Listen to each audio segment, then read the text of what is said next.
ॐ नमो भगवते वासुदेवाय। ॐ नमो भगवते वासुदेवाय। ॐ नमो भगवते वासुदेवाय। ॐ अज्ञानतिमिरान्धस्य ज्ञानाञ्जनशलाकया चक्षुरुन्मीलितं येन तस्मै श्रीगुरुवे नमः। হরে কৃষ্ণা। আজ স্যাটারডে। স্যাটারডে মানে হচ্ছে বিশেষ প্রোগ্রাম। বিশেষ প্রোগ্রাম মানে ডিভোটিস, ভক্তরা তাদের নিজের অনুভূতির কথা বলেন। কিভাবে তারা ভগবত ভক্ত হচ্ছেন, ভগবত প্রাপ্তির জন্য কিভাবে লক্ষ্যে উদ্দেশ্যে দৌড়চ্ছেন, সমস্যা কি। আমি এটা থার্ড উইক চলছে আমাদের। তো আমি মনমোহন প্রভুকে হ্যান্ড ওভার করে দেবো, যে মনমোহন প্রভু যাদেরকে দিয়ে এই প্রোগ্রামটা চালান, প্রভুর কাছে যার যার নাম আছে। তবে এখন বাজছে 5টা 10। আমরা 5:30টার মধ্যে 20 মিনিট সময় দুজনকে বা তিনজনকে ব্যবহার করতে পারেন, করে আমরা আবার ভগবত গীতার ক্লাসে চলে যাব। বন্ধন প্রভু, আপনার কাছে মাইক। হরে কৃষ্ণা। প্রভুজি দণ্ডবত প্রণাম। প্রণাম। সমগ্র জুম মন্দিরে ভক্তবৃন্দদের আমার দণ্ডবত প্রণাম ও শ্রদ্ধা। দুটো নাম এসেছিল নিজের এই ভক্তিপথে আসার জন্য, তার মধ্যে কিভাবে তিনি এই ভক্তিপথে এলেন তার অনুভব। তো প্রথমে নাম দিয়েছিলেন দীপ্তি ঘোষ মাতাজি। তা আমি দীপ্তি ঘোষ মাতাজিকে অনুরোধ করব বলবার জন্য। হরে কৃষ্ণ মাতাজি। हरे हरे कृष्णा प्रभु जी। दंडवत प्रणाम। हरे कृष्णा। হরে কৃষ্ণ মাতাজি हरे বলুন।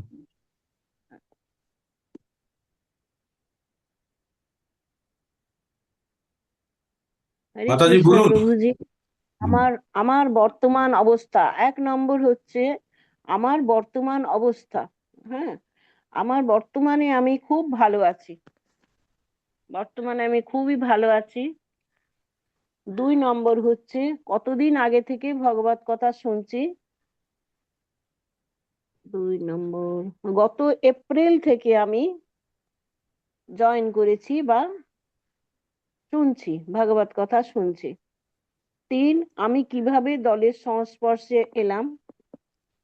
আমি ধন্যবাদ জানাবো আমার টিম লিডার দীপ্তি সাহা মাতাজিকে আমায় জয়েন করানোর জন্যে। আর আমাকে জয়েন করিয়ে আমার হাতে যথাযথ গীতা এই পুস্তকটি তুলে দেওয়ার জন্যে। আমাদের হিন্দু ধর্মে প্রায় প্রতিটা বাড়িতেই এই পুস্তক থাকে, আমার বাড়িতেও ছিল, কিন্তু শুধুই শ্লোক, কিছুই বুঝতে পারতাম না। বর্তমানে প্রভুজির কৃপায় আমি বুঝতে পারি। প্রভুজি এত সুন্দর ব্যাখ্যা করে সহজভাবে পাঠ করেন যে বুঝতে পারছি। এখন কি ভগবানের প্রতি আকৃষ্ট হচ্ছি? ভগবানের প্রতি একটা আকর্ষণ ছোটবেলা থেকেই ছিল, তবে গীতা কি, ভগবানের মুখনিসৃত বাণী যতই শুনছি তত বেশি আকৃষ্ট হচ্ছি। 5, আমি ভুল পথে যাচ্ছি না তো? একেবারেই না। এর চেয়ে সঠিক পথ আর কিছু হতেই পারে না। 6, সত্যই কি ভগবান আছেন নাকি সব মিথ্যে আর কল্পনা? আমি বিশ্বাস করি ভগবান আছেন। 7, আমি কি ইচ্ছা করে শিখছি নাকি মন হরণ হয়ে গেছে?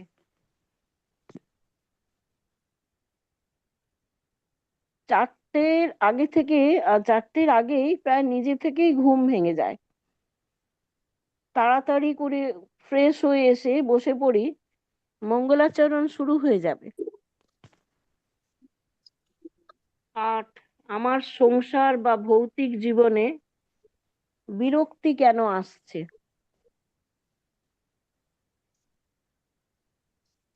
বিরক্তি আসছে এই ব্যাপারটা আমি তো খুব একটা বুঝতে পারছি না, বিরক্তি আসছে, এই ব্যাপারটা আমি খুব একটা বুঝতে পারছি না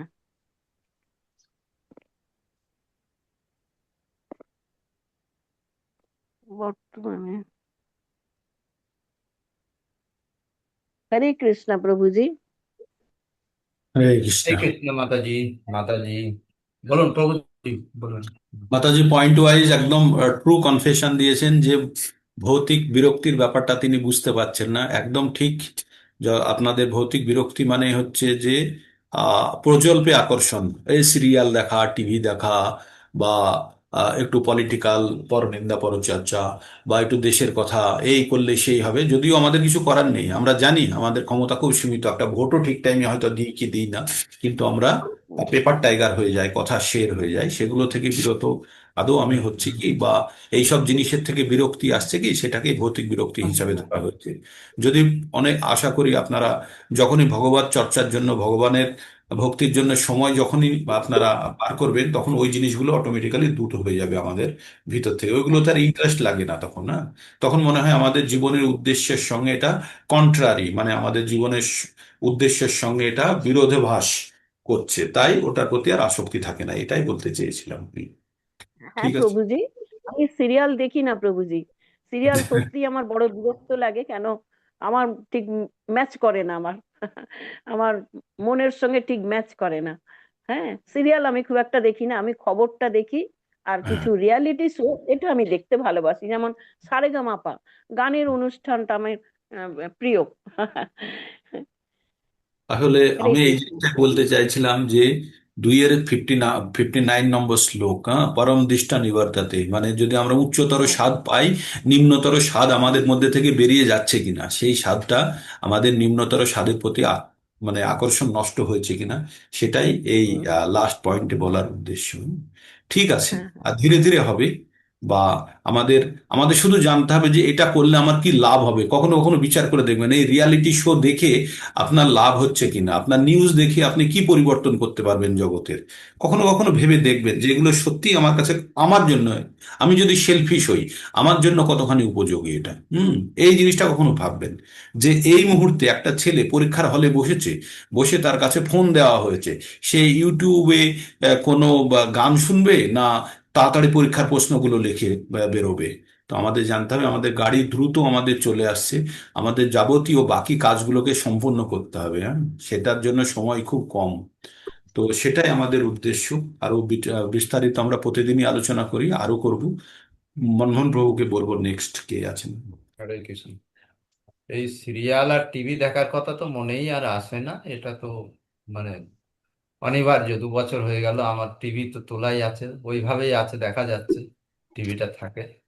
কোনোদিন ইচ্ছাও করে না যে খুলে একবার শুনি, নিউজ শুনি অথবা কোনো, এটা অটোমেটিক হয়ে যায়, সেই সময়টা আর নেই।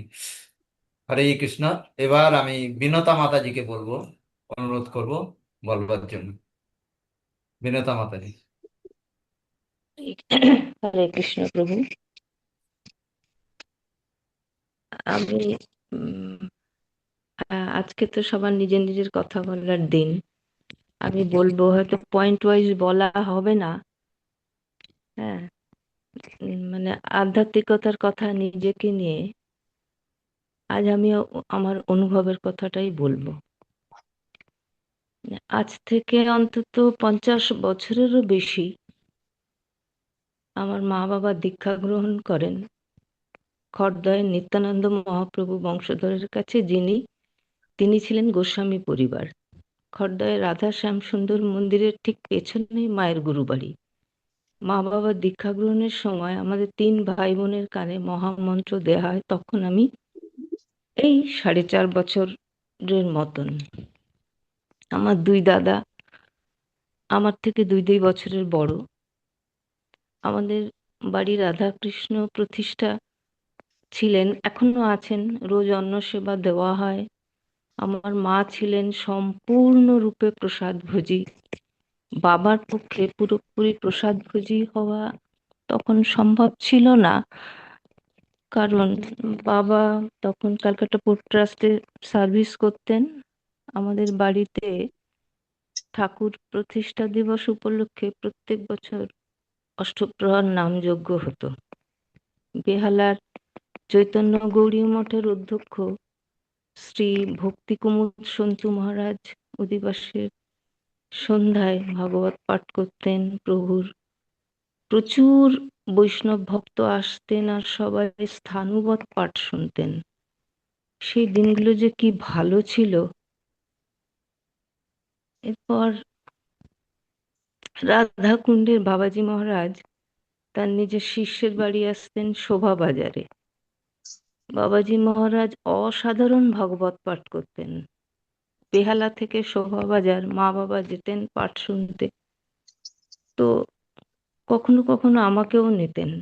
সেই ছোটবেলায় মা বাবা বাবাজি মহারাজের পাঠ শুনে শুনে বাবাজি মহারাজকে শিক্ষাগুরু করলেন। এরপর বাবাজি মহারাজ কলকাতায় এলে উনি বছরে একবারই আসতেন। শোভাবাজার ছাড়াও উনি আমাদের বাড়ি দুদিন থাকতেন। ওনার অবস্থানের সময় বাবাজি মহারাজের সঙ্গে যে প্রভুরা আসতেন তারাই সবকিছু করতেন, যেমন আমানি করা, ভোগ রন্ধন করা, ভগবানের সেবা দেওয়া, আরতি, কীর্তন, সব সব। দুটো দিন আমাদের বাড়ি যেন মেলা লেগে যেত, মানে নিদারুণ অভিজ্ঞতা। আমার মা ছিলেন অসাধারণ আধ্যাত্মিক জ্ঞানী। গীতা, ভাগবতম, মহাভারত সম্পূর্ণ তার মননে ছিল। যখন স্কুলে পড়তাম তখন ইউনিফর্মে একটা গোল টিনের ব্যাজ লাগাতে হতো, সেটাতে লেখা থাকতো গত রবিবারের শ্লোকটা, শ্রদ্ধাবান লভতে জ্ঞানম। তো মা বলেছিলেন এই শ্লোকটার মানে, মা বলেছিল বুকে ব্যাজ লাগালেই হবে না, মানেটাও জানতে হবে। এরপর দেখেছি আমার ছেলে এবং মেয়ের স্কুল কেন্দ্রীয় বিদ্যালয় ইউনিফর্মের লোগোতে এই একই শ্লোক, ইন্সপায়ারিং। তারপর এটা ছিল 1982।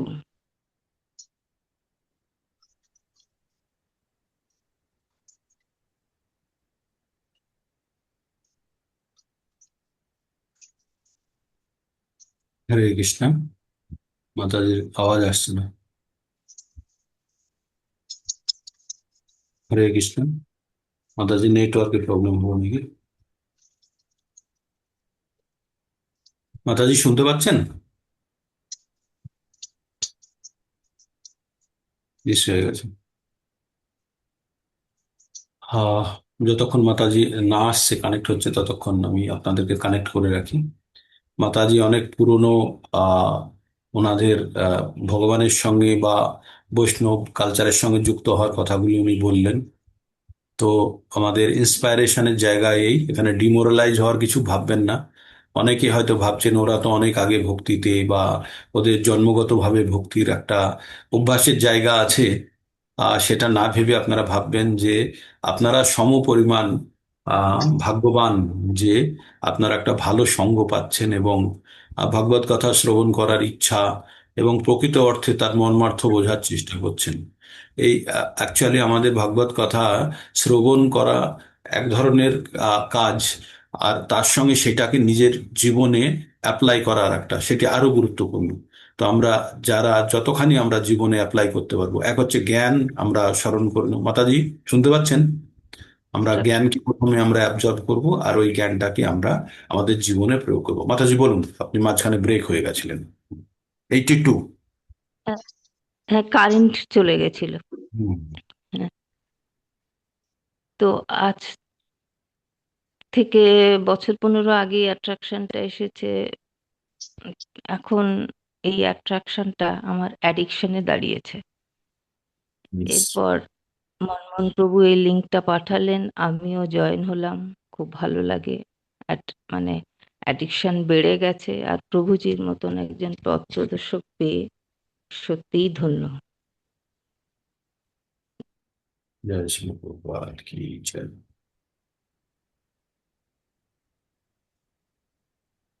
যাওয়া, কোনোটা দুবার, কোনোটা 3বার। এখানে জয়েন হওয়ার পর আমি ভেজিটেরিয়ান হয়ে গেছি মন থেকে। তবে স্পর্শটা এখনো বাঁচানো যায়নি, প্রসাদ ভোজীও হতে পারিনি। তো এখনো আমরা বছরে 2 থেকে 4বার মায়াপুরে যাই। আগে বুক করি নামহট্ট ভবনে, ওখানে থাকি, ওখানে প্রসাদ পাই, আর মন্দিরে পাঠ ও কীর্তন শুনি প্রাণ ভরে। অদ্ভুত অনুভূতি। তো এটাই বলবো, হে মধুসূদন, কৃপা করো। শূন্যায়িতং জগতে সর্বং গোবিন্দ বিরহেণ।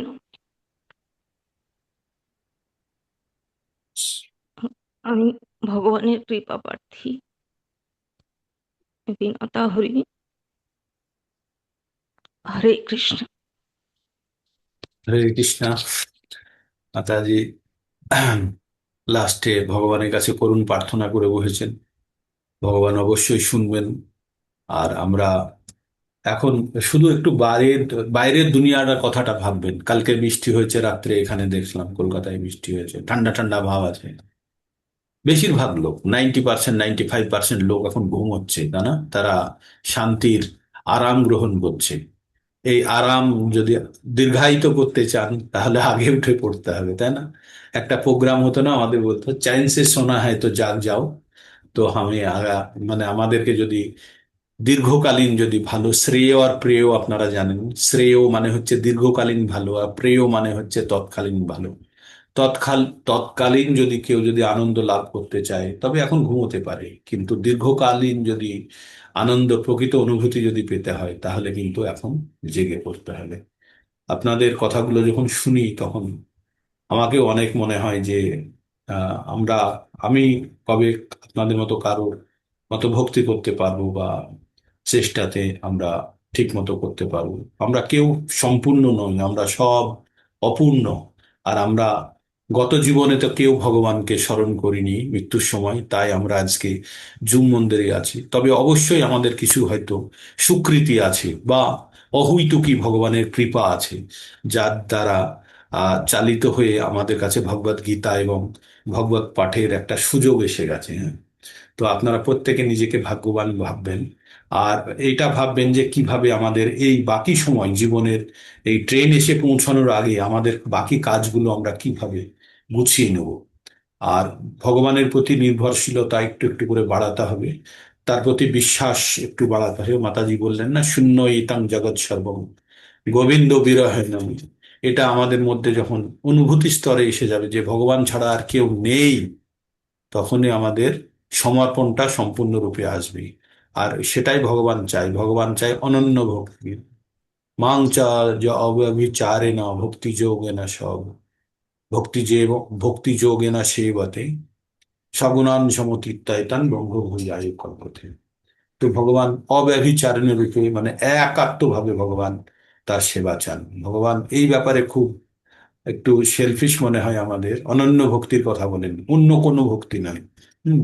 তো এই জিনিসটা ভগবানের জন্য যদি আমরা সামান্য করতে পারি তাহলে আমাদের জীবনের উদ্দেশ্য সাধিত হবে।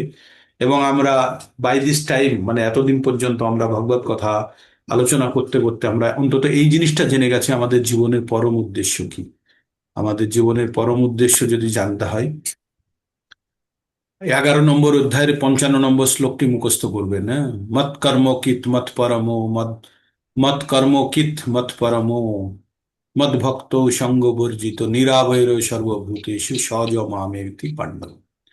তো ভগবানের জন্য কাজ করা, ভগবানই জীবনের পরম লক্ষ্য স্থির করা, ভগবান ভক্ত হওয়া, আর আহ সঙ্গবর্জিত, ভৌতিক সঙ্গ বর্জন করার চেষ্টা করা, আর সকলের প্রতি সমভাবা সম্পন্ন, নিরাবৈর, কারোর প্রতি শত্রুতা না রাখা। এরকম অবস্থায় যে ভগবানের ভজনা করবে সে অবশ্যই ভগবানের মানে প্রাপ্ত প্রাপ্ত করবে, ভগবানের সজ মামেতি, সে ভগবানের কাছে অবশ্যই যাবে, তাতে কোনো সন্দেহ নেই। ভগবান নিজে, আসলে ভগবদ গীতা যখন আমরা পড়ি তখন প্রথম পরম শ্রদ্ধা সহকারে পড়তে হবে, যে এর প্রতিটি বাক্য আমাদের একদম মানে সত্য, এতে কোনো রকমের কোনো ডাউট নেই। এই ভেবে যখন আমরা এগোবো তখন আমরা কখনোই আমরা পশ্চাৎ পথ দেখতে হবে না আমাদেরকে আর। তো এই ছিল আজকে সকালের অনুষ্ঠান। দুজনে অনুভূতির কথা শুনলাম।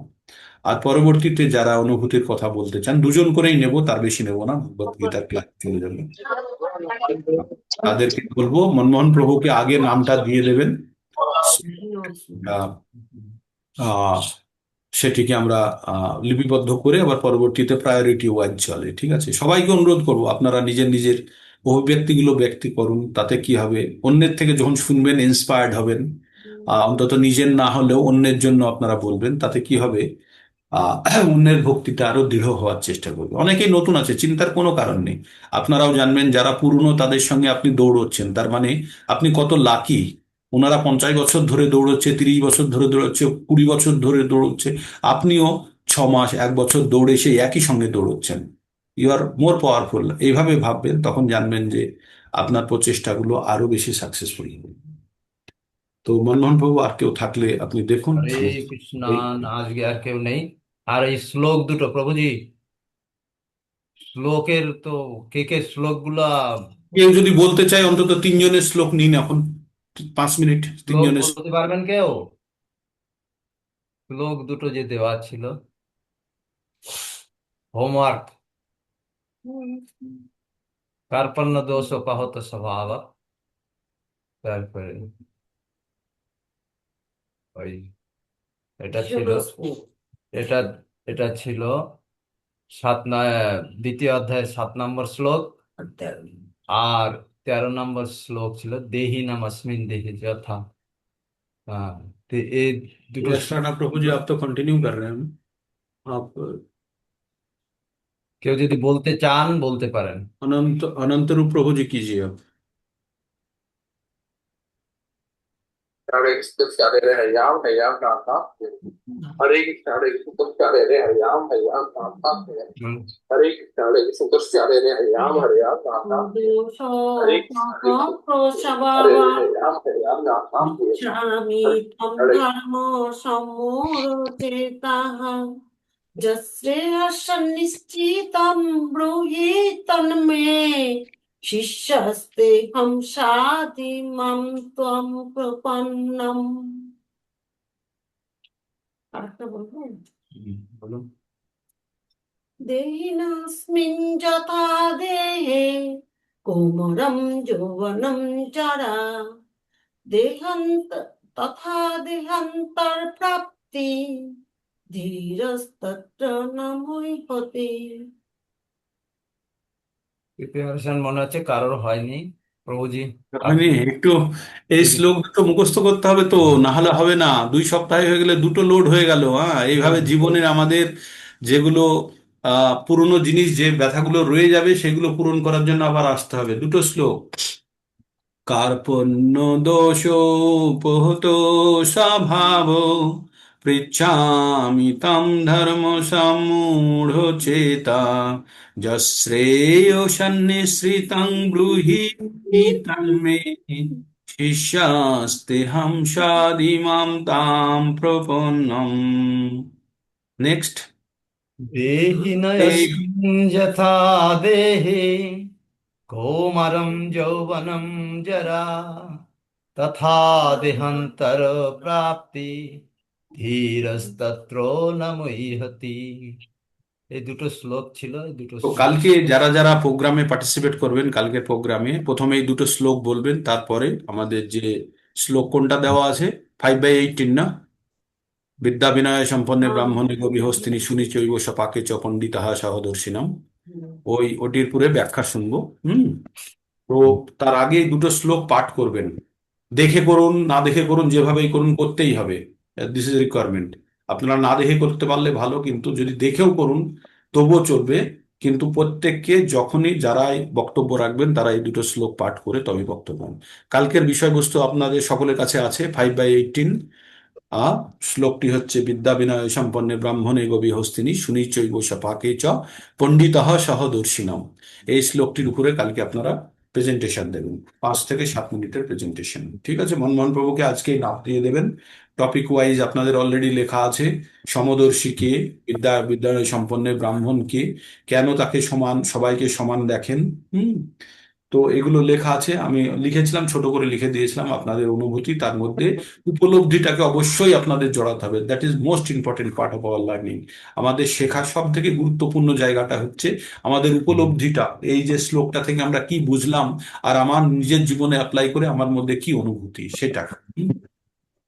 ঠিক আছে, তো এখন আমরা ভগবদ গীতা ক্লাসে চলে যাব। ওকে। তো আমরা কালকে আমরা যেটা পড়ে রেখেছি, আমরা ভগবদ গীতা পড়েছি, পঠন করছি নিয়মিতভাবে। আমরা 6 নম্বর অধ্যায়ের মধ্যে ঢুকে পড়েছি। 6 নম্বর মানে হচ্ছে ধ্যান যোগ। আমরা বিভিন্ন যোগের কথা শুনেছি। যোগ মানে হচ্ছে যুক্ত হওয়ার প্রক্রিয়াকে যোগ বলে। কার সঙ্গে কে যুক্ত হচ্ছে? আত্মা পরমাত্মার সঙ্গে যুক্ত হওয়ার প্রচেষ্টা করছে। আত্মার ধর্মই তাই, আত্মা পরমাত্মার সঙ্গে প্রেম করা, প্রেম অর্থাৎ গভীরভাবে যুক্ত হওয়ার যে প্রবণতা। কিন্তু যখন আত্মার শুদ্ধতা নষ্ট হয়ে যায়, আত্মা যখন রজগুণের প্রভাবে চলে আসে, তখন আত্মা ওই যে প্রেম আত্মার মধ্যে ছিল সেই প্রেমটি কামে পরিণত হয়। আর এই কাম হচ্ছে আমাদের প্রধান শত্রু। আর এই প্রধান শত্রুকে দূর করার জন্য আমাদের শত্রুকে খুঁজে আমাদের অ্যাকশন নিতে হবে। এবার শত্রু কোথায় থাকে সেটা আমরা যখন জানতে গেলাম, তখন আমরা জানতে পারলাম শত্রু থাকে আমাদের কোথায়, আমাদের বিভিন্ন ইন্দ্রিয় সমূহে থাকে, মনে থাকে, আর বুদ্ধির মধ্যে আশ্রয় নিয়ে বসে আছে ভাইরাসের মতো। তাহলে এই কামকে দূর করতে গেলে আমাদের ইন্দ্রিয় সমূহ থেকে দূর করতে হবে। তাই 5 নম্বর অধ্যায়ে আমরা ইন্দ্রিয় সংযম সম্বন্ধে পড়েছি। হ্যাঁ। 6 নম্বর অধ্যায়ে আমরা কি পড়ছি? আমরা পড়ছি মনকে, মনকে কিভাবে সংযম করব, মনকে কিভাবে নিয়ন্ত্রণ করব। যখন আমরা ব্রাহ্মণের কোয়ালিটি এবং কর্ম সম্বন্ধে পড়ি, তখন 18 নম্বর অধ্যায়ে একটা 42 নম্বর শ্লোক পড়ি। সেখানে লেখা আছে সম দম তপ শৌচম। সম মানে হচ্ছে অন্তরিন্দ্রিয়, মনকে নিয়ন্ত্রণ করা, আর দম মানে বহিরিন্দ্রিয়কে দমন করা। তো 5 নম্বর অধ্যায়ে আমরা পড়েছি বহিরিন্দ্রিয়কে দমন করার কথা। এখন আমরা পড়ছি সম মানে হচ্ছে অন্তরিন্দ্রিয়, অর্থাৎ মনকে কিভাবে নিয়ন্ত্রণ করা যায়। তাই আমরা এর আগে আমরা পড়লাম কি, যে মন আমাদের বন্ধু অথবা মন আমাদের শত্রু। কখন? যখন মন আমাদের নিয়ন্ত্রণে তখন মন আমাদের বন্ধু, আর যখন আমরা মনের নিয়ন্ত্রণে তখন কিন্তু মন আমাদের শত্রু। মানে আমি বলেছিলাম যে মনের ব্যাপারটা যেমন, যদি পুলিশের হাতে বন্দুক থাকে, বন্দুক আমাদের, পুলিশ আমাদের বন্ধু, কিন্তু ওই বন্দুকটা যখন একটা দুষ্কৃতীর হাতে চলে যায়, তখন সেটি আমাদের শত্রু রূপে পরিণত হয়, কারণ তখন আমাদের বিপদ ঘটিয়ে দিতে পারে। তো তেমনি মনের উপরে আমাদের নিয়ন্ত্রণের বিভিন্ন পদ্ধতির কথা বলা হয়েছে। মনকে কিভাবে আমরা ধ্যান যোগের মাধ্যমে মনকে কিভাবে নিয়ন্ত্রণ করব। তো এখানে বেশিরভাগই আমরা অষ্টাঙ্গ যোগের কথা বলা হচ্ছে। অষ্টাঙ্গ যোগ মানে যে যোগের আটটি, যে যোগের 8টি অঙ্গ আছে। হ্যাঁ, 8টি অঙ্গ। 8টি অঙ্গ কি কি? আমরা প্রথমে বলি ইয়াম, নিয়ম, আসন, প্রাণায়াম। यम नियम आसन, यम नियम আসন, প্রাণায়াম, তারপরে আছে ধ্যান, ধারণা, প্রত্যাহার এবং সমাধি। হ্যাঁ। তো এই 8টি অঙ্গ এটির বেশিরভাগই আমাদের শারীরিক অ্যাক্টিভিটির মাধ্যমে করতে হয়।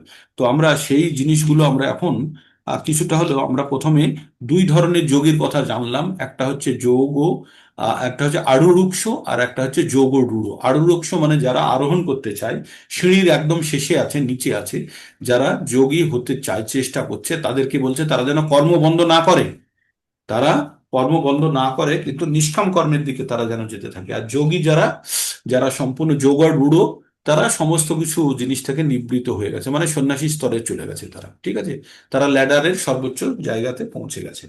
এই পর্যন্ত আমরা পড়ে ফেলেছিলাম। কত, 8 পড়েছিলাম না 9 পর্যন্ত পড়েছিলাম?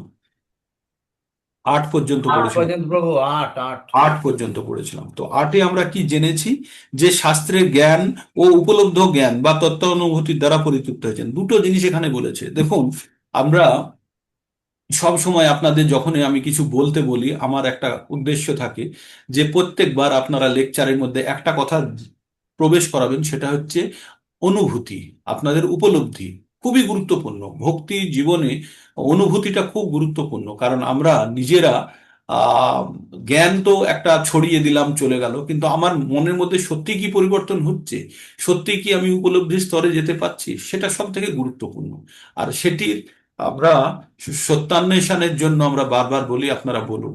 আর যখনই আমরা ওটা জানতে পারবো যে ইয়েস, যে আমার মধ্যে এই অনুভূতিগুলো আসছে, এগুলো আসছে, এই উপলব্ধিগুলো আসছে, তখন আমরা জানবো যে আমাদের সত্যি প্রকৃত অর্থে প্রোগ্রেস হচ্ছে।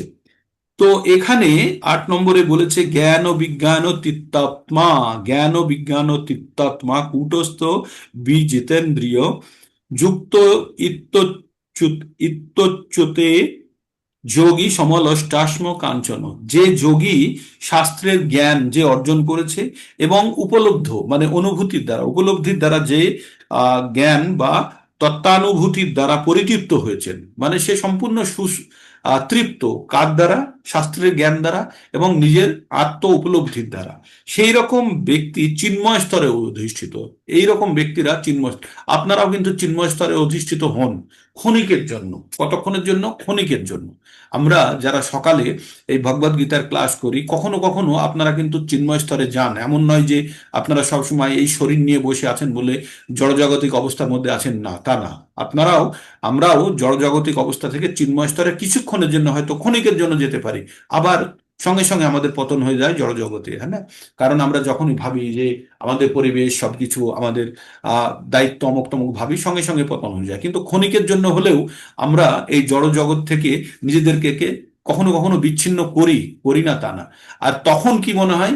তখন সবকিছুই সমান মনে হয়। তাই ওই যে যোগী যে ইন্দ্রিয় ইন্দ্রিয়কে জয় করেছে, যে চিন্ময় স্তরে অধিষ্ঠিত, আর যে নিজস্ব শাস্ত্রের জ্ঞান এবং উপলব্ধির দ্বারা যে পুষ্ট, সে কি দেখে? মাটির ঢেলা, পাথর আর সোনা তার কাছে সমান। এই যে প্রভু কিছুক্ষণ আগে বলছিল না যে টিভি আমার কাছে যেন একটা যন্ত্রের মতো দেওয়ালের চিপকে আছে, আর দেখার প্রয়োজন হয় না। কিন্তু এক সময়ে ওই টিভির জন্যই কত মানে একদম উৎসাহিত ছিলাম আমরা, তাই না? তো এটা এখন আকর্ষণের বস্তু নয়। তো এইভাবে ধীরে ধীরে যখন আমাদের ভগবান আমাদের আকর্ষণের বস্তু হয়ে যাবে, তখন ভৌতিক জিনিসসমূহ আমাদের কাছে সব একই রকম মনে হবে। মাটির ঢেলা, পাথর এবং সোনা সব একই মনে হবে, কারণ কোনোটিরই প্রয়োজন নেই, তাই না?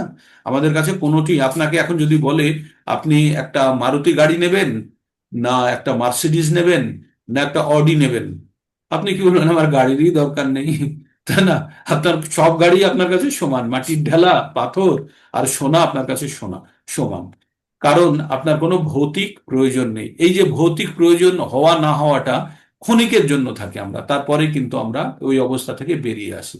যখন আমরা শুদ্ধ শতগুণে অবস্থান করি, যখন আমরা ব্রহ্মভূত অবস্থায় থাকি ক্ষণিকের জন্য হলো, তখন কিন্তু আমরা জড়জাগতিক সম্পূর্ণ জিনিস থেকে আমরা বিচ্ছিন্ন থাকি। তখন শুধু আমাদের মনে হয় যে যে আমাদের আমাদের সব থেকে কষ্টের জায়গা হবে যখন আমরা গোবিন্দ বিরহে থাকবো, হ্যাঁ, সেই জায়গাটা সব থেকে কষ্টের জায়গা হবে। তখন আর আমাদের গোবিন্দর থেকে মূল্যবান কিছুই আর থাকবে না। তাই এখানে এই রকম অবস্থায় যারা গেছে তারা হচ্ছে কি রোগ, তারা কোন যোগী? তারা হচ্ছে যোগ রূঢ় অবস্থা বলা হচ্ছে। ঠিক এতদূর পর্যন্ত আমরা বুঝে গেলাম। এবার আমি একটু ফাস্ট নিয়ে যাব। এখন যে জিনিসগুলো বলবে পুরো অষ্টাঙ্গ যোগের কথা বলবে, তো আমরা অষ্টাঙ্গ যোগের উপরে বেশি জোর দিই না, তাই একটু আপনাদেরকে দ্রুত নিয়ে যাব, সময় কম আছে। এবার যেটি আছে সেটি হচ্ছে 9 নম্বর শ্লোক। 9 নম্বর শ্লোকে কি আছে?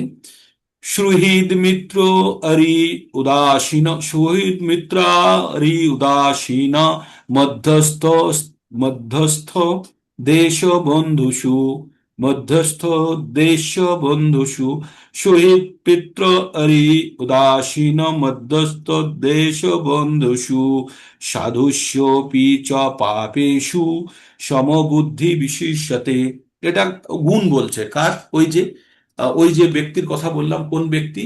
যিনি ব্রহ্মভূত অবস্থায় চলে গেছেন, বা যিনি জিতেন্দ্রীয়, যিনি সমালষ্টাশ্ম কাঞ্চন দেখলেন, যিনি যোগারূঢ় অবস্থায় আছেন। তিনি কি দেখছেন?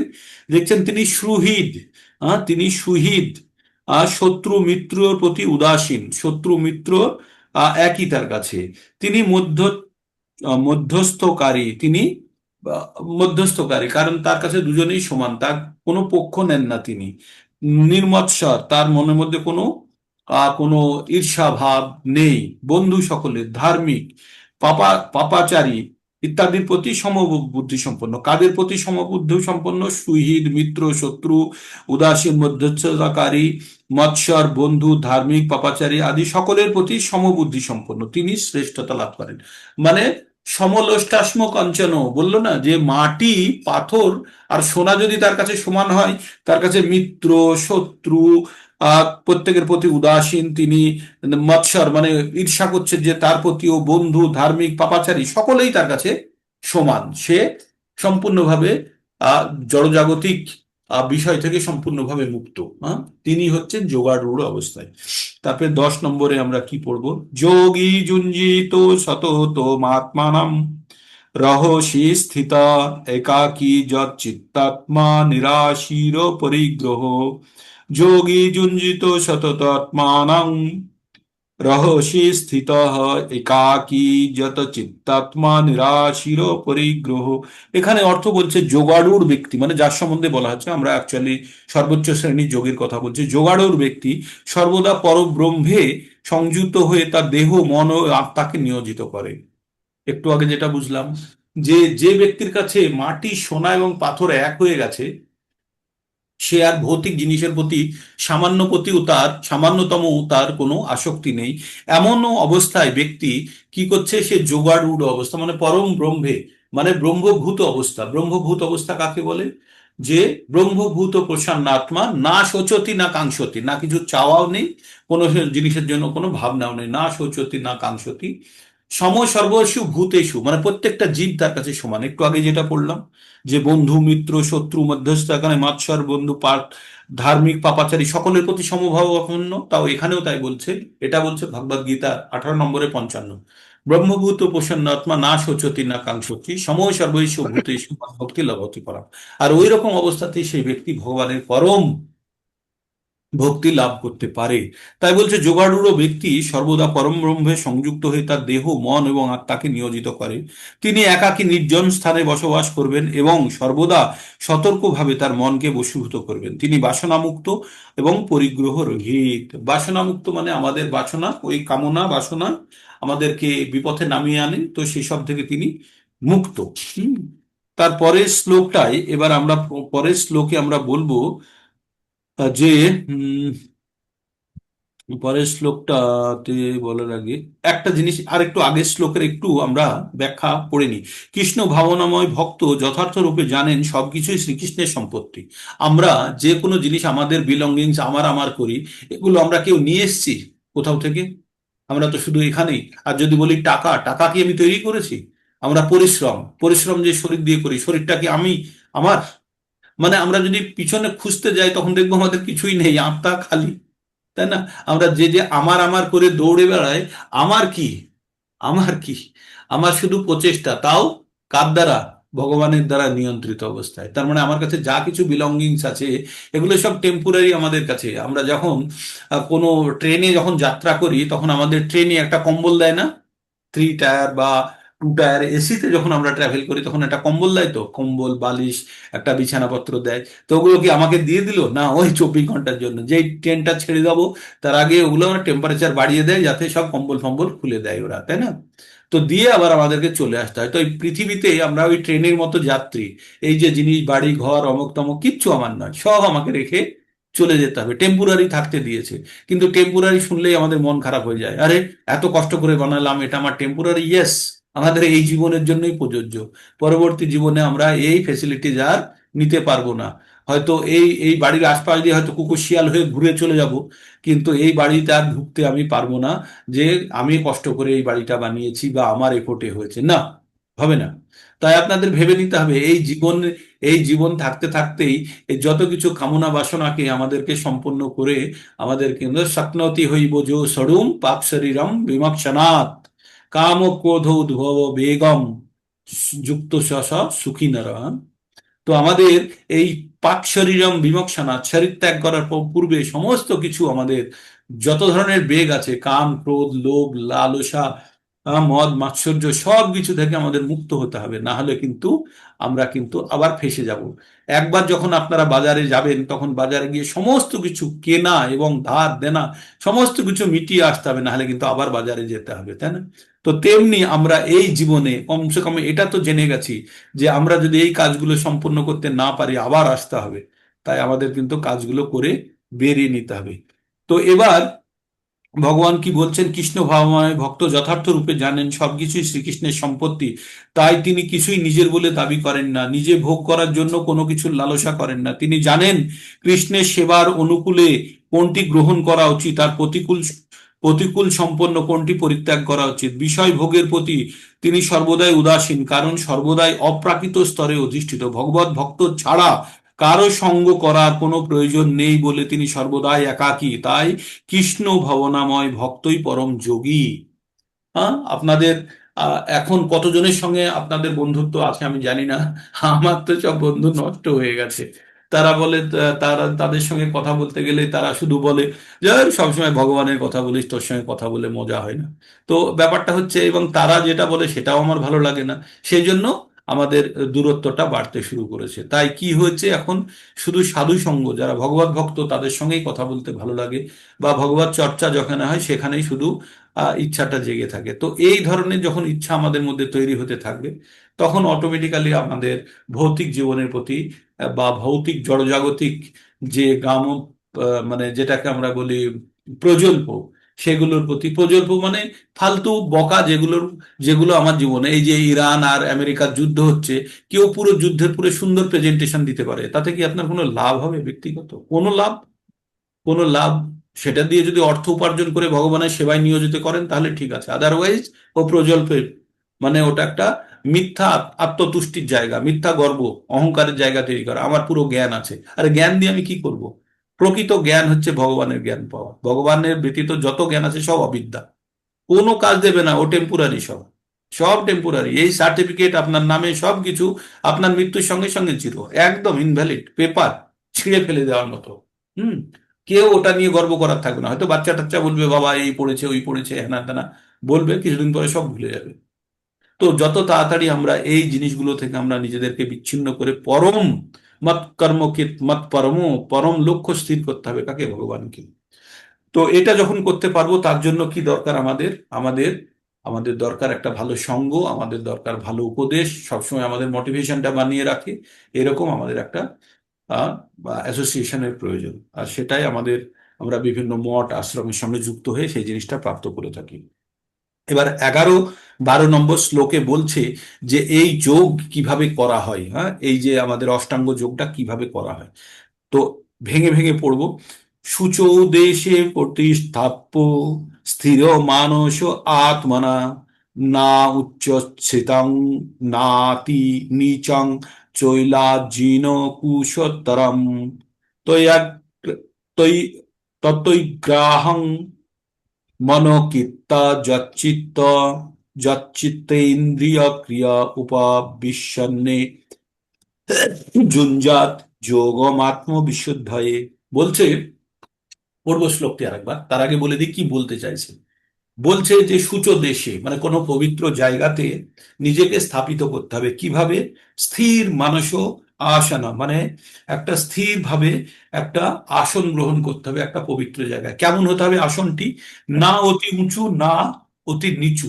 খুব বেশি উঁচু হলে গর্ব হবে, অহংকার হবে, আর নিচু হলে আর তখন একদমই নিজে পতিত মনে হবে, যদিও প্রয়োজন আছে। আর চৈলাজিন মানে ও মৃগ চর্ম, হরিণের চামড়া যদি পাওয়া যায় সেটি বিছাইয়ে। আর তারপরে কি করতে হবে? কুশের একটা কুশ হয় না আমাদের, যেমন ওই মাদুর, কুশের মাদুর, সেটাকে বিছিয়ে তারপরে বসতে হবে।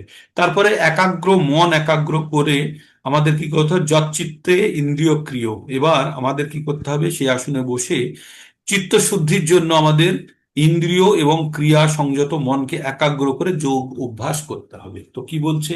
শুচৌ দেশে প্রতিস্থাপ্য স্থির মানস আত্মন নাত্যুচ্ছিতং নাচ্ছিতং না নাতি নীচং চৈলাজিন কুশোত্তরম, তয়া তৈ তত্ত্বৈকাগ্রং মনোকৃত্তা যচ্চিত্তেন্দ্রিয় ক্রিয় উপবিশনে যুঞ্জাত যোগাত্ম বিশুদ্ধয়ে। তো বলল যে যোগ অভ্যাসের জন্য যোগী কুশাসনের উপরে মৃগ চর্মের আসন এবং তার উপরে বস্ত্রাসন রেখে অতি উচ্চ বা অতি নিচু না সেরকম আসন পবিত্র স্থানে স্থাপন পূর্বক তাতে আসীন হবেন এবং উপবিষ্ট হয়ে চিত্ত শুদ্ধির জন্য তিনি চিত্ত ইন্দ্রিয় ক্রিয়া সংযত পূর্বক, মানে মন এবং ইন্দ্রিয় এবং কার্যকর্ম সংযত পূর্বক মনকে একাগ্র করে যোগ অভ্যাস করবেন। এটা হচ্ছে অষ্টাঙ্গ যোগের পদ্ধতি। এবার কিভাবে করবেন? তো এখানে যোগ সাধনের জন্য, আচ্ছা এখানে বলছে, এখানে পবিত্র স্থান বলতে তীর্থস্থানকে বোঝানো হয়েছে ভারতবর্ষে সমস্ত যোগী এবং আধ্যাত্মবাদী বা ভক্তরা গৃহত্যাগ করে প্রয়াগ, মথুরা, বৃন্দাবন, ঋষিকেশ, হরিদ্বার আদি পবিত্র স্থানে গঙ্গা, যমুনার মতো পবিত্র নদীর তীরবর্তী কোনো নির্জন স্থানে বসবাস করে যোগ অনুশীলন করেন। কিন্তু সব সময় সেটি হয়তো সম্ভব নয়, বিশেষ করে পাশ্চাত্য দেশের ভক্তদের পক্ষে। আজকাল অনেক বড় বড় শহরে তথাকথিত যোগ অনুশীলনের অনেক সংস্থা গড়ে উঠেছে। এই সংস্থাগুলি টাকা উপার্জনের জন্য একটি ভালো ব্যবসা হতে পারে, কিন্তু যথার্থ যোগ সাধনার জন্য উপযুক্ত নয়।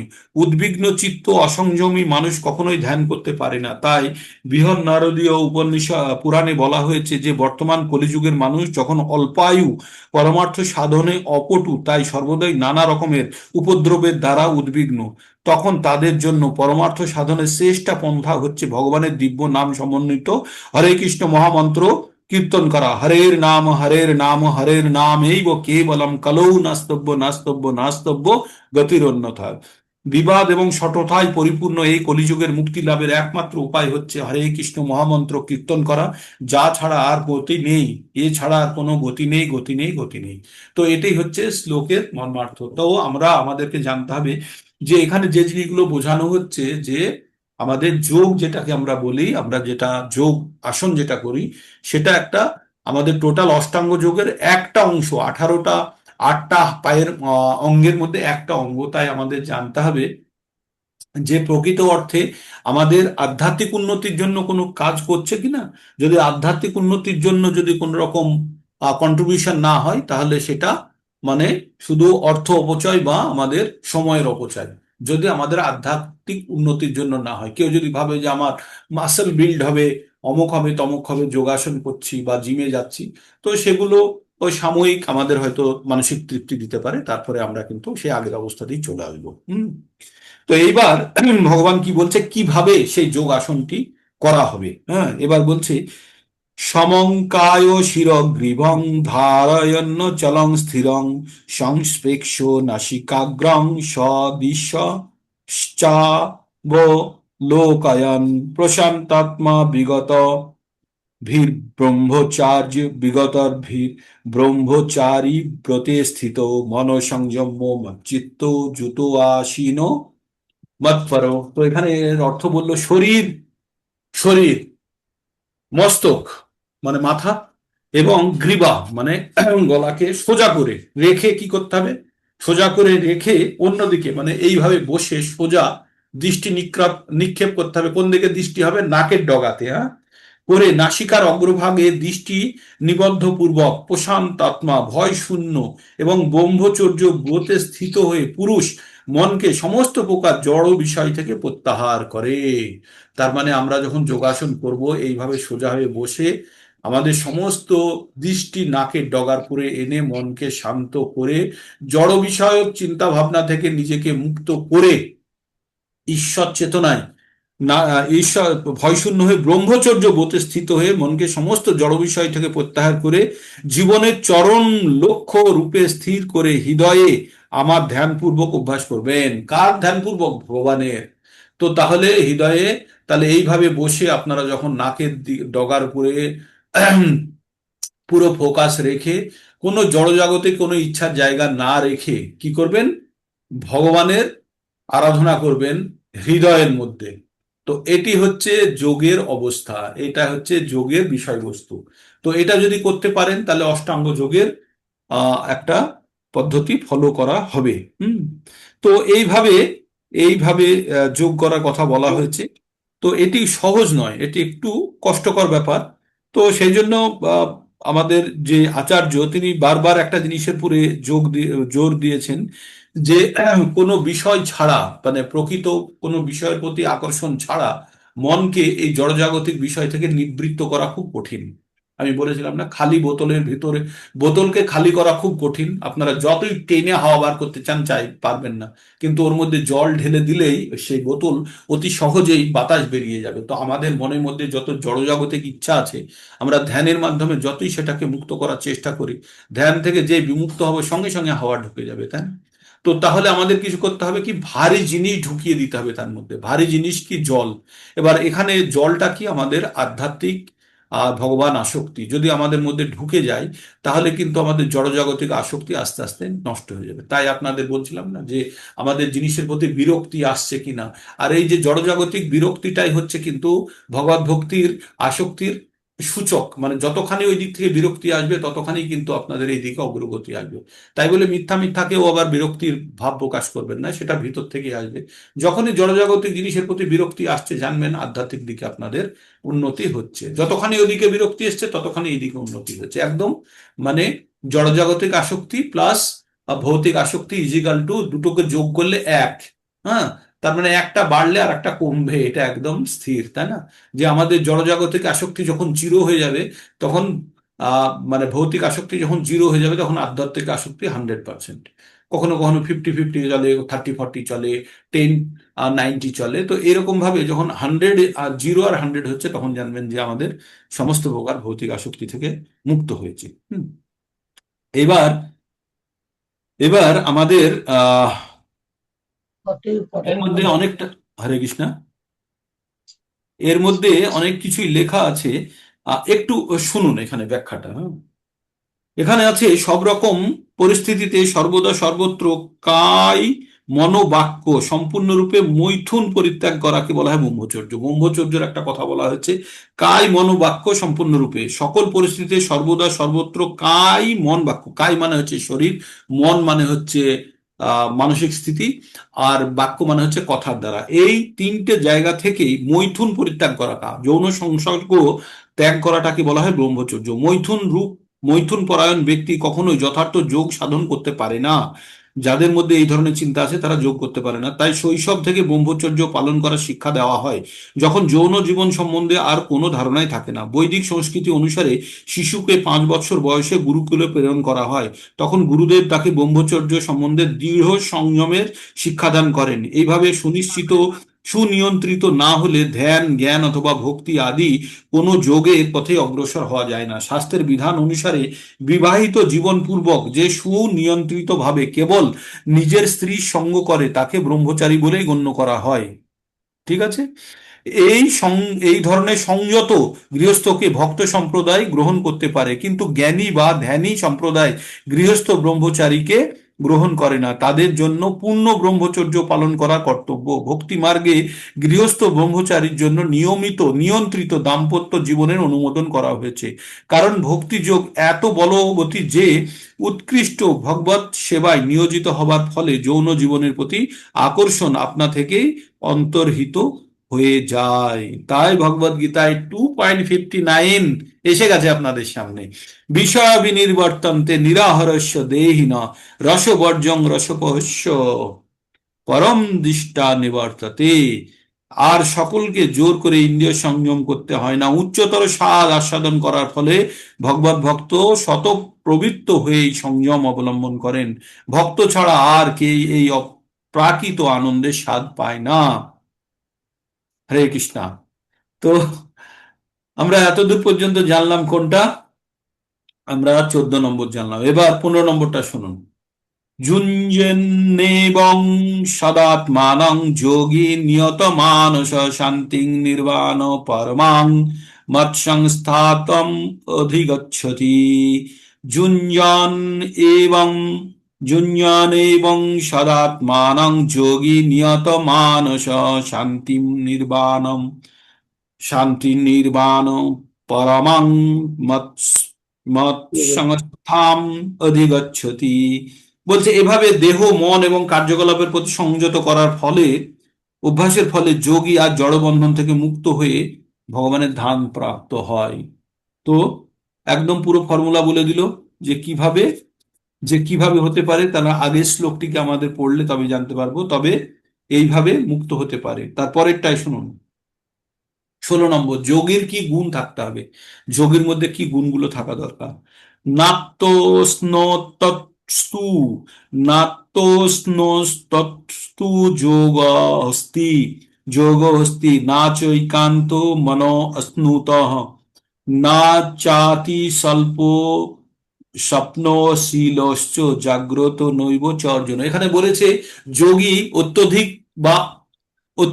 বা অল্পহার, মানে বেশিও খাবে না কমও খাবে না, আবার সারা রাত জেগেও থাকবে না ঘুমোবে না। মানে স্বল্প আহারী আর স্বল্প নিদ্রা, মানে যেটা যতটুকু প্রয়োজন ততটুকুই নেবে। এমন নাকি সারাদিন ঘুমোচ্ছে বা সারা একদমই ঘুমোলো না এরকমও না, বা প্রচুর খাচ্ছে আর একদম খাচ্ছে না তা না। যোগী হবে একদম নিয়ন্ত্রিত। তাই বলছে হে অর্জুন, অধিক ভোজনকারী এবং নিতান্ত অনাহারী, অধিক নিদ্রাপ্রিয় বা নিদ্রা শূন্য ব্যক্তির পক্ষে যোগী হওয়া সম্ভব নয়। এটি যোগী হওয়ার একটা কন্ডিশন দিয়েছে, ঠিক আছে।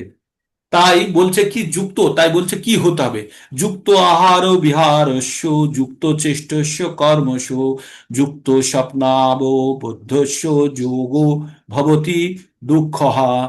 তাই কি বললেন, যে যুক্ত আহার বিহারস্য, যে আমরা যে কোনো কাজগুলো করব সেগুলো কিসে, পরিমিত আহার, পরিমিত বিহার, পরিমিত প্রয়াস, যার নিদ্রা জাগরণ নিয়ন্ত্রিত, যিনি যোগ অভ্যাসের দ্বারা সমস্ত জড়জাগতিক দুঃখের নিবৃত্তি সাধন করতে পারেন।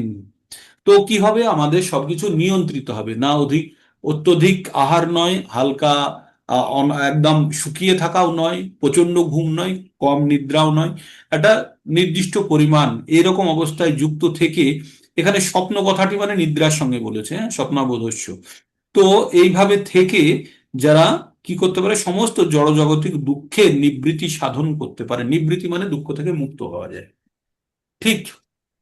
এবার যখন কোনো যোগী, যখন একদম প্রকৃত যোগে অধিষ্ঠিত হয়ে আছে, তখন কি অবস্থায় থাকে, যদা বিনিয়তং চিত্ত মাত্মন্নৈব তিষ্ঠতে নিস্পৃহ সর্বকামেভ্যো যুক্ত ইত্যুচ্যতে তদা। যোগী যখন অনুশীলনের দ্বারা চিত্তবৃত্তি নিরোধ করেন, তখন সমস্ত জড় কামনা বাসনা থেকে মুক্ত হয়ে আত্মাতে অবস্থান করেন, তাকে যোগযুক্ত বলা হয়। যখন যোগী, যখন সম্পূর্ণ, আপনারা যখন ভগবত ভক্তির জপ করেন বা যখন আপনারা শ্রবণ করেন বা কথন করেন, তখন সম্পূর্ণরূপে কিন্তু তখন জড়জগৎ থেকে বিচ্ছিন্ন থাকেন। তখন মনের মধ্যে হয় না যে আমি এই যে আপনি কথাগুলো বলছেন, তখন কিন্তু জড়জগৎ থেকে একদম সম্পূর্ণভাবে, আমরা যত শ্রবণ করছি বা আপনারা নিষ্ঠার সঙ্গে যখন বলছেন বা আমি বলছি, তখন কিন্তু আমরা কিন্তু জড়জগতের কথাবার্তার বাইরেই থাকি। যোগী যখন অনুশীলনের দ্বারা চিত্তবৃত্তির নিরোধ করেন, সমস্ত প্রকার জড় কামনা বাসনা থেকে মুক্ত হয়ে আত্মাতে অবস্থান করেন, তখন তাকে যোগযুক্ত বলা হয়। এবার যোগযুক্ত অবস্থায় মানুষের স্থিতিটা কি হয়, হুম, যথা দীপ নিবাতস্থ নেঙ্গতে সোপমা স্মিতা, যোগী ন যত চিত্তস্থ যুঞ্জতে যোগমাত্মনা। তো ভগবান কি বললেন, যখন যোগী কোনো যোগ অবস্থায় ভাবে সম্পূর্ণভাবে স্থির থাকে, তার একটা উদাহরণ দিয়ে বলছে যে যেখানে হাওয়া চলছে না এরকম জায়গাতে যদি একটা দ্বীপ জ্বালানো হয়, যেখানে হাওয়া চলছে না, মানে বায়ু নেই, যেখানে বলছে বায়ু শূন্য, অর্থাৎ যেখানে হাওয়া নেই। হাওয়া আর বায়ুর মধ্যে একটু পার্থক্য জানতে হবে, একটা হচ্ছে এয়ার আর একটা হচ্ছে উইন্ড। উইন্ড মানে হচ্ছে যেটা বয়, হাওয়া বয়, আর এয়ার মানে হচ্ছে হাওয়া। অনেকে আবার বলবে যেখানে হাওয়া নেই সেখানে কি করে জ্বলবে, কি নাম, আগুন জ্বলবে, অনেক আবার যুক্তি দেয় না।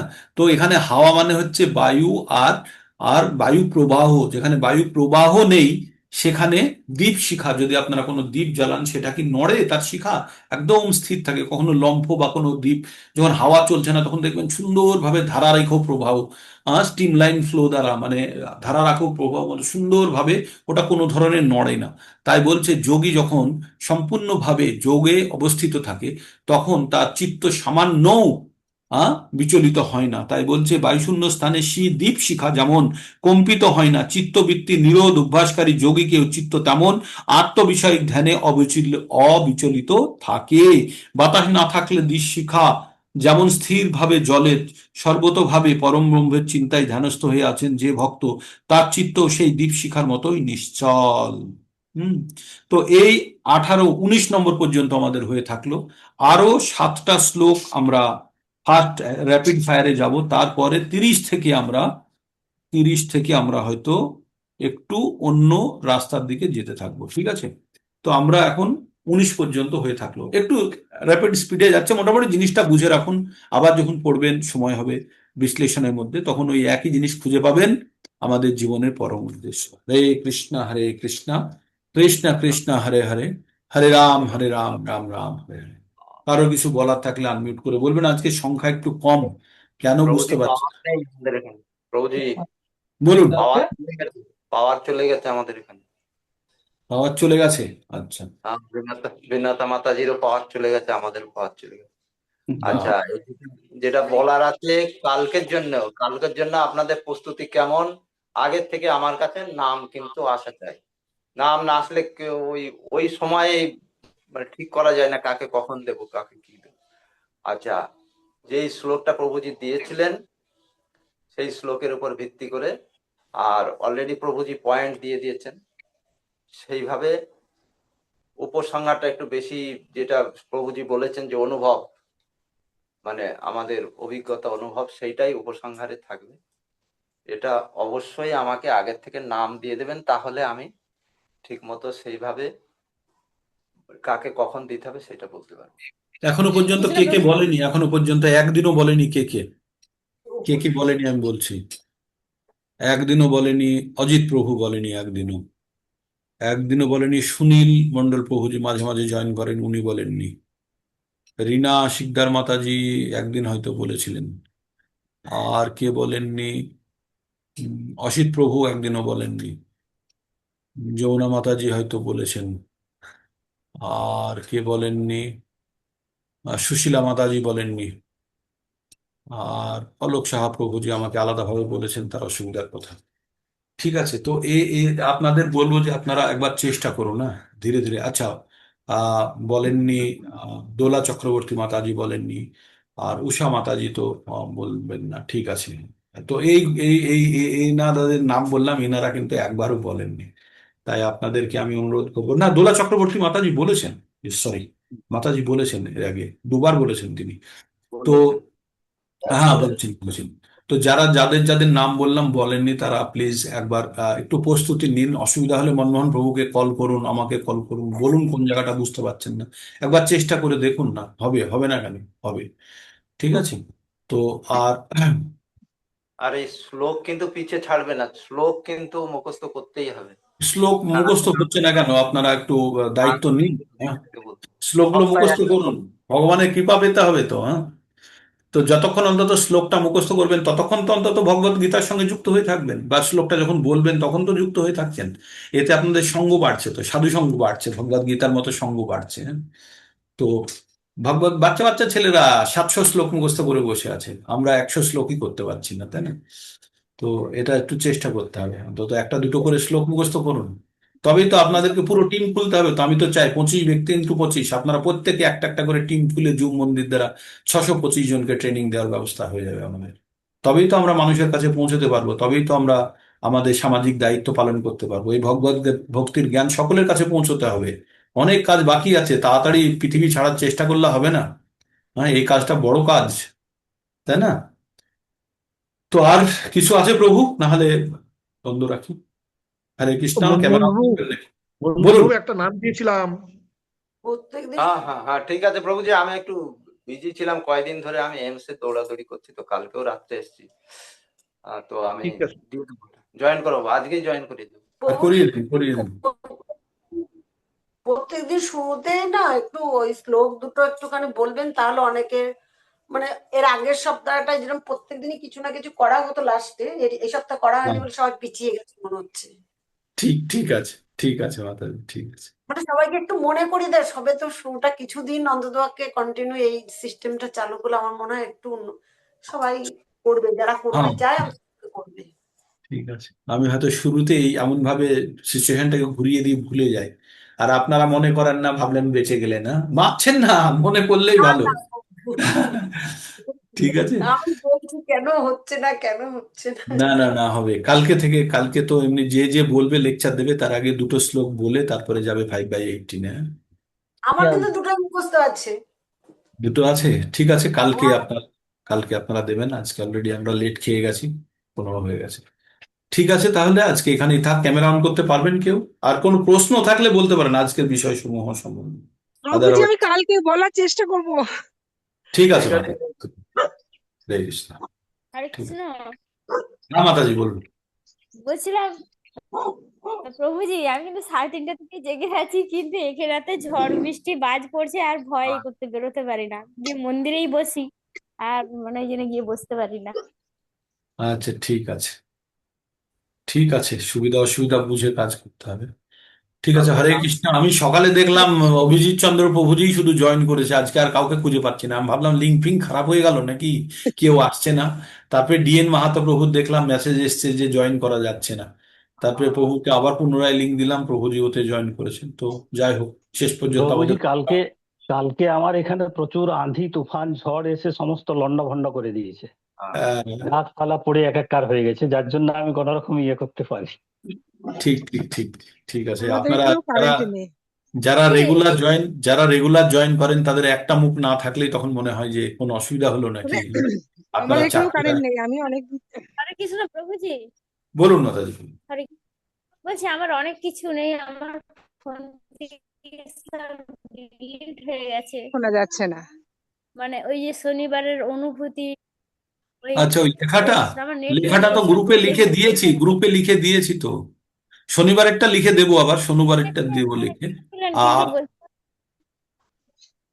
ঠিক আছে, আবার ফরওয়ার্ড করা হবে। ওই পয়েন্ট গুলো বলছেন তো? শনিবারের যে হ্যাঁ, পয়েন্ট গুলো আবার ফরওয়ার্ড করে মানে দেবেন। ওটা পেয়েছি, আর শনিবারের যে ওটা পেয়েছি, আর যে শনিবারের যে বিশ্লেষণের যে কোশ্চেনটা ওটাও নাই।